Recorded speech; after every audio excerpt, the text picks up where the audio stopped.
habeen wanaagsan kuna soo dhawaada telefishinka BBC Somali qodobada wararkeena caawa ugu waaweyn waxa kamid ah gudoomiyaha baarlamaanka Soomaaliya Maxamed Cusmaan Jawaari oo BBC-da u xaqiijiyay inuu iscasilayo caraac caalami ah oo ka timid weerarka hubka kiimikada ee la sheegay in loo adeegsaday Suuriya ayaa u muuqata in ay sii weynaanayso madaxweyne Trumpna waxa uu sheegay inuu gaarayo go'aanka tallaabadiisa waxaan kaloo idin haynaa Kenya oo carruurta wadooyinka muusiga la barayo gudoomiyaha baarlamaanka Soomaaliya Maxamed Cusmaan Jawaari ayaa go'aansaday in uu iscasilayo sida uu BBC-da u xaqiijiyay goor dhaweyd xiriir ay la samaysay BBC-da ayuu Jawaari ku sheegay in Arbacada uu xilka wareejin doono arrintan markii hore waxa ku dhawaaqay gudoomiye ku-xigeenka koowaad ee aqalkaasi Cabdiwali Sheekh Ibraahim Muudey oo saakay warqad ka hor aqriyay fadhi qaar ka mid ah xildhibaanada baarlamaanka gaar ahaan garabkii waday mooshinka ay ku yeesheen magaalada Muqdisho xildhibaanadii ku sugnaa fadhigaasi ayuu u sheegay in uu soo qoray gudoomiye Jawaari warqadda iscasilaadda wariyaha BBC-da Cali Nuur ayaana faahfaahinaya arrinka ayaa ka dambeeyay ilaa 3 wareeg oo wada hadallo ah oo isaga iyo madaxweynaha dhexmaray oo looga hadlayay sidii loo xalin lahaa khilaaf soo kala dhexgalay xubno baarlamaanka ka kala tirsan oo soo bilowday 14 bishii hore ee Maarso taa ayaa ka dhigan in khilaafkaas iyo xiisadii baarlamaanka gabi ahaanba ay soo gabagaboobi doonto gudoomiye ku-xigeenka koowaad ee baarlamaanka Cabdiwali Muudey iyo xildhibaano waday mooshinka ayaa saaka isugu tagay xarunta golaha shacabka iyaga oo la filayay in ay cod qaadaan balse gudoomiye Muudey ayaa halkaasi ka shaaciyay in ay halkaasi ku eg tahay arrinka mooshinka maadaama Jawaari uu ogolaaday in uu iscasilayo maalinta Arbacada ah isla markaana uu codsaday in uu xildhibaanada hortooda ka sheego hadalka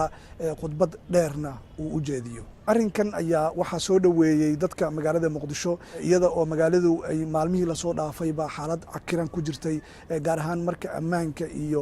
sida ay ciidamadu u xirayeen wadooyinka iyo isu socodka magaalada laga hadlayo haddii gudoomiye Jawaari uu booska baneeyo waxaa la filayaa in loolan cusub oo dhanka doorashada ah in uu Muqdisho ka bilaaban doono si booskaasi loo buuxiyo faahfaahin dheeraad ah ku saabsan warbixintan iyo kuwa kaleba waxaad ka heli kartaa bogga BBC Somali adigoo ka galaya mobilkaaga madaxweyne Trump ayaa ku goodiyay in Suuriya ka qowmamayn doonto hubka kiimikada ee la sheegay in ay ku weerartay magaalada Duuma 10 qof oo haween iyo carruur ay ku jiraan ayaana ku dhintay golaha ammaanka ayaa galabta waqtiga New York kulan degdeg ah ka yeelan doona si ay u gorfeeyaan weerarkan dhanka kalena weerar gantaal ah oo Suuriya ka dhacay ayaa dawladda Suuriya iyo saaxiibkood Ruushka ku eedeeyeen Israa'iil Cabdiraxmaan Bidhaan ayaana inoo faahfaahinaya digniin muuqaalo khatar ah ayaa ku jira muuqaaladan uu baahiyey telefishinka dawladda Suuriya ayaa muujinaya inay tahay duqayn cirka ah oo ka dhacday madaar u dhow Xumus dhowr qof ayaa ku dhintay Ruushka ayaa Israa'iil ku eedeeyay inay ka dambeeyeen weerarkani laakiin Israa'iil may jawaabin weli imika waa in dawladda Israa'iil ay xaaladda la tacaasho mar haddii uu Trump yidhi waxa uu ka baxayaa Syria gabi ahaanba waxay rabaan inay Trump iyo gobolkaba tusaan in ay isdifaaci karaan weerarkan waxaa lagu qaaday saldhig ay Iiraan leedahay Israa'iilna waxay Iiraan u aragtaa cadowgeeda koowaad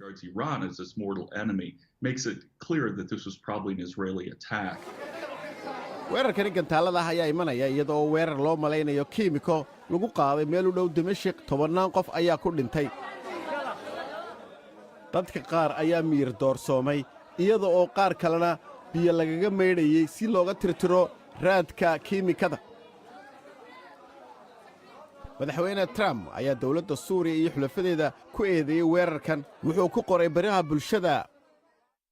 madaxweyne Putin ruushka iyo iiraan ayaa ka mas-uula inay xayawaankan taageeraan asad qiimo badan ayaanay bixin doonaan taageerada ay siinayaan laakiin cabsidu waxaa weeye in haddii maraykanku ay qaadan tallaabo militari inay keeni karto in ruushkuna uu ka jawaabo milatarigeena jooga dhulka suuriya wuxuu dhowr jeer ka digay in kicin xun la diyaariyey dowladda suuriya sidoo kale way ka hadashay kicin halis ah oo looga gol leeyahay in dimashik lagu eedeeyo in ay mar kale u adeegsatay rayid sun kiimika ah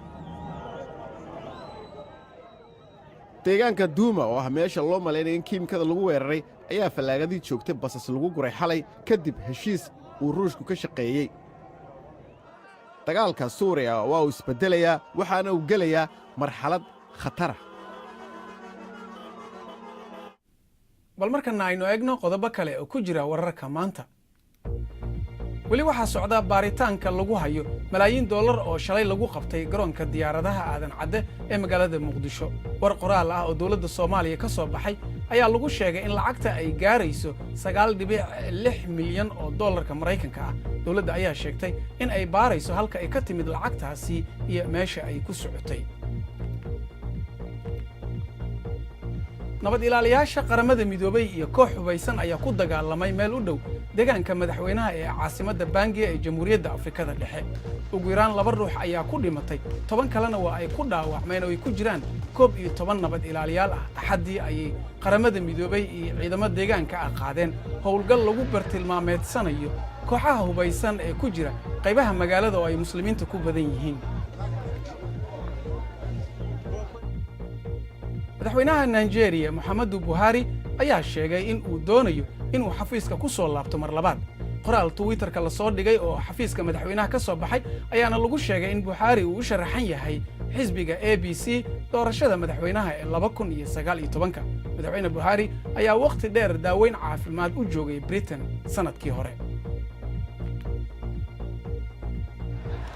maxkamadda dastuuriga Uganda ayaa dhageysanaysa soo jeedinta mucaaradka ee lagu joojinayo isbeddel lagu sameeyo dastuurka oo meesha looga saarayo xadka da'da madaxweynaha isbeddelka ayaa ka dhigan in dib loo dooran karo madaxweyne Yoweri Museveni oo 73 jir ah 30 sanana talada hayay qaranada mucaaradka ayaa ku doodaya in baarlamaanka uusan raacin hab quman markii ay go'aansanayeen isbeddelka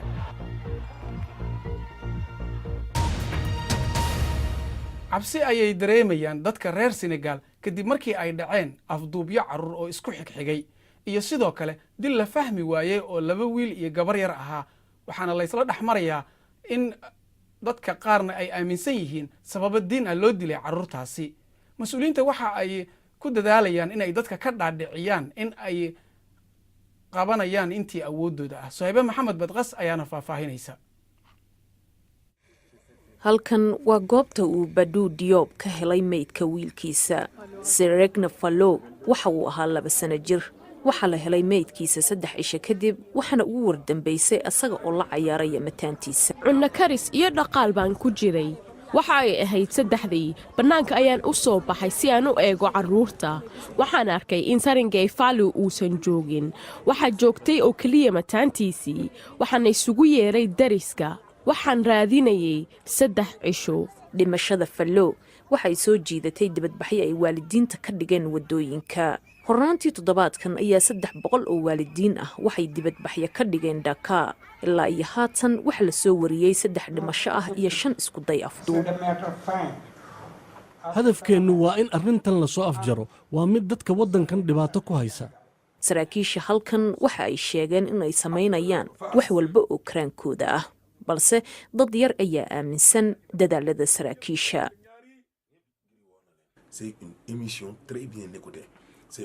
waa barnaamij caan ah waana sababta dadka halkan ay u yimaadaan ka hor inta ayna dhibkooda u sheegin booliska natiijo wanaagsan ayaa ka soo baxda 99% kiisaska halkan laga sheego dadka qaar waxa ay ka hadlaan dilalka dhaqanka ku salaysan wax fikira kama haysto waligay ma arag dilalka noocan oo kala dadka Senegal waxa ay sheegaan in dhacdooyinkan ay soo bataan xilliyada doorashada kalkaalisadan ka howlgasha xafiiskan ayaa sheegaysa in shaqadu ay adag tahay sawiradana ay badan yihiin raadiyayaashana waxay sheegayaan inaysan u hayn wakhti ay ku sii daayaan codsiyada dhammaantood. markana wararka ciyaaraha ugu waaweyn ciyaar aad u wanaagsan ayaa looga baahan yahay Manchester City in ay la timaado talaadada sida ay uga soo kaban lahayd 3-0 guuldaradii ciyaartii ahayd ee wareegga 8aad ee Champions League ay Liverpool kala kulantay. sidaasina waxaa sheegaya maamula Guardiola oo ku tilmaamay toddobaad adag inay u ahayd. طبعا inaad gudubto ciyaartaadu waa inay noqotaa mid haysata fursada waa inaad abuurto oo fursadahaasu ay guul noqdaan khaladaadkaaguna yaraado fursadaha aad heshana waa inaad difaacdaa waa inaad ciyaartaa ciyaar aanad khalad gelin inta la ciyaarayo dhan waayo go'aanku waa adagi. ciyaaraha kale ee kubadda cagtana waxaa ka mid ah koobka xiriirada Afrika. naadiga xidigaha Aduana ee Ghana ayaa ku dhow in ay ka gudbaan gruubkooda tartanka kadib markii ay 6-1 kooxda Fosa ee Madagascar lugtoodii ugu horeysay ku tumeen ciyaartii shalay. ciyaaraha kale ee dhacay Axadii aad ayaa la isugu dhawaa. naadiga Mali ee Dojalibana waxa ay ciyaar aanan gurigooda ka dhicin ku garaaceen naadiga MFM ee Nigeria. ka waran haddii uu qof kugu yiraahdo waxaan ku siinayaa fursadda ugu weyn noloshaada, waxaan filayaa in aad qaadan lahayd, balse qiyaas haddii lagugu dhihi lahaa hadalkaasi adigoo ka mid ah 1200 ee caruurta ee ka yimaada deegaanada dadka saboolka ee Nairobi. fursaddaasi oo ah barashada muusiga. BBC-da ayaa booqatay xarun bulsho oo ku taala xaafadaha isku raranka ah halkaasi oo dhalinyarada muusiga ay ku baranayaan. Caaisha Afrax ayaana faahfaahinaysa. Elvis waxa uu ka mid yahay caruur ay tiradoodu kor u dhaafaysa 1,000 oo yimaada xarunta bulshada Korogocho si ay u horumariyaan xirfadooda muusiga. waxa uu gadi jiray alaabo oo uu ka soo ururiyay goob lagu tuuro walxaha la nacay asigoo 4 jir ah si uu u caawiyo hooyadiis. noloshiisu waa isbedeshay kadib markii uu ka mid noqday koox muusiga garaacda. hadda waa 18 jir. xirfadiisa muusiga ayaana u sahashay in uu helo deeq waxbarasho. waxaan aad u jeclahay qalabka simbaarka. markii aan garaacayo waxaan dareemaa inaan meel fiican oo qabow aan joogo oo ay waxyo cadcad iyo kuwa gaduudanba ka buuxaan. way i farxad gelisaa. isaga iyo kooxda uu ka tirsan yahay ayaa ku soo dhaweeyay muusico Bob Francis 3 sano ka hor. sidoo kale Benjamin Wamoko waxa uu ka mid yahay 40 macallin ee ka howlgasha xarunta. qalabkan ay caruurtu isticmaalayaan ayaa la soo amaahday ama ay hay'ado kala duwan ay ugu deeqeen. waxa uuna sheegay macallinku in dhalinyartan ay heleen fursad aad qaali u ah. xaruntan waxaan ku siinaa carruurta fursad ay uga badbaadaan dhibaatada adag ee bannaanka sida isticmaalka daroogada iyo saamaynta saaxiibada xun. waxaan halkan dadka ku barnaa xirfado sida muusiga.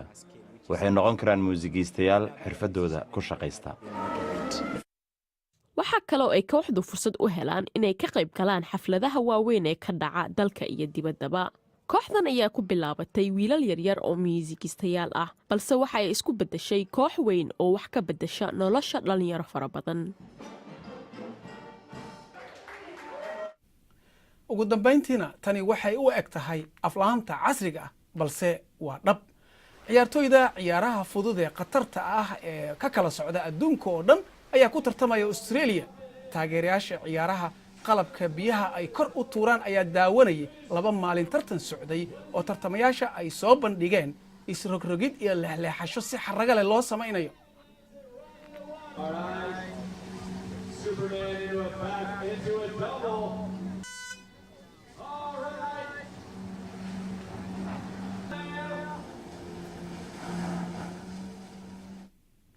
wararkan iyo kuwii ugu dambeeyayba waxaad kala socon kartaan oo aad ka helaysaan boggeenna bbcsomali.com.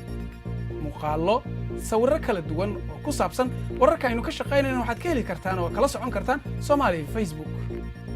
ha hilmaamin waxaad sidoo kale aniga iyo asxaabtaba nagula soo xiriiri kartaan ciwaankeenna Twitterka ee @bbcsomali. intaas ayaan ku soo gabagabaynaynaa barnaamijkeenna caawa. waad ku mahadsantihiin daawashadiinna. inta aan kulmi doono habeen dambe aniga iyo asxaabtaba waxaan idinkaga tegaynaa nabadgelyo.